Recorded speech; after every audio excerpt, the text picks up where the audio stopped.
விமானத்தில் பயணம் செய்யும் பொழுது சில உடைகளை தவிர்த்திடுங்க. காலணியில் கூட மாற்றம் இருக்கு தெரியுமா? பலருக்கும் விமான பயணம் என்பது சர்வசாதாரணம். சிலருக்கு வருடத்திற்கு ஒரு முறை, சிலருக்கு கனவு. இப்படி முதலில் விமானத்தில் பயணம் செய்பவர்களாக இருந்தாலும் சரி, அடிக்கடி பயணம் செய்பவர்களாக இருந்தாலும் சரி, அவர்கள் உடையில் கவனம் செலுத்துவது மிகவும் முக்கியம். ஏதோ உடைதானே என்று எதை வேண்டுமானாலும் அணியக்கூடாது.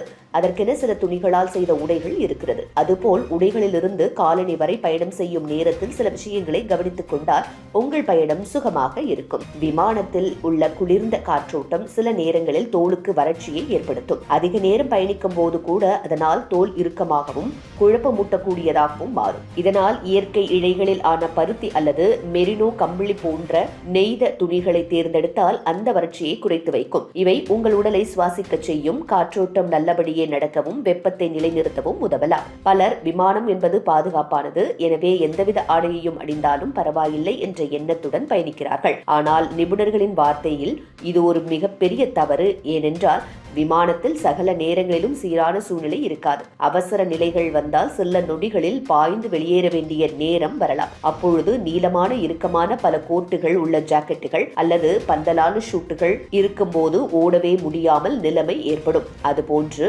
ஏர்போர்ட் செக்யூரிட்டி சோதனையிலும் நேரத்தை வீணாக்கிவிடக் கூடாது. அதுதான் நகைகள். மேலும் ஒரு முக்கிய விஷயம் காலணி. விமானத்தில் பயணிக்கும் போது காற்றழுத்தம் காரணமாக பலருக்கும் கால்களில் வீக்கம் ஏற்படக்கூடும். இந்த நேரத்தில் இறுக்கமான ஷூ, ஹை ஹீல்ஸ் போன்றவை ஒரு சோதனையாக மாறும். அதற்கு பதிலாக ஸ்லிப் ஆன் ஸ்னீக்கர்கள், மென்மையான மெட்டீரியலான செருப்புகள் போன்றவை பயணத்திற்கு ஏற்றவையாக இருக்கும்.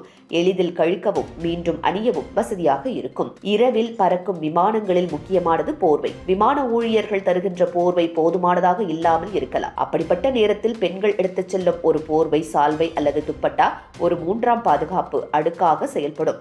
இது தனிப்பட்ட மறைப்பாகவும் சுறுசுறுப்பாக உறங்கும் உதவும் துணையாகவும் அமையும். பயண நேரம் நீண்டதாய் இருப்பதாலோ, வயதானவர்களோ அல்லது இரத்த ஓட்டத்தில் பிரச்சனை உள்ளவர்களோ இருந்தால் கம்ப்ரெஷன் சாக்ஸ் என்ற சிறப்பு சாக்ஸை அணிவது மிகவும் அவசியம். இது கால்களில் இரத்த ஓட்டத்தை சீர்படுத்தி டிவிடி எனப்படும் தீவிர இரத்த உறைவு அபாயத்தை தடுக்கும். மிக எளிமையான கட்டுப்பாடுகளும் உடல் நலத்தையும் பாதுகாப்பாக வைக்கும் ஒரு நல்ல தேர்வாக இது விளங்கும். நீங்கள் அணிந்த ஆடை உங்கள் விமான பயணத்தை பாதுகாக்கும் சாளரம். சரியான உடை, காலணி, சாக்ஸ், கூடுதலான மேலாடைகள் இவை அனைத்தும் உங்கள் சுகாதாரத்தையும் மனநலத்தையும் பாதிப்பின்றி வைத்துக் கொள்ளும் முக்கிய கருவிகளாகும். விமான பயணத்தை வெறும் விமான பயணமா மட்டும் நினைக்காதீர்கள். அது ஒரு சிறிய சவால்கள் நிறைந்து புது உலகம். அந்த உலகில் பாதுகாப்போடு பயணிக்க உங்கள் உடை அணிவே முதல் பாதுகாப்பு கவசம் என்பதை மறந்துவிடாதீர்கள்.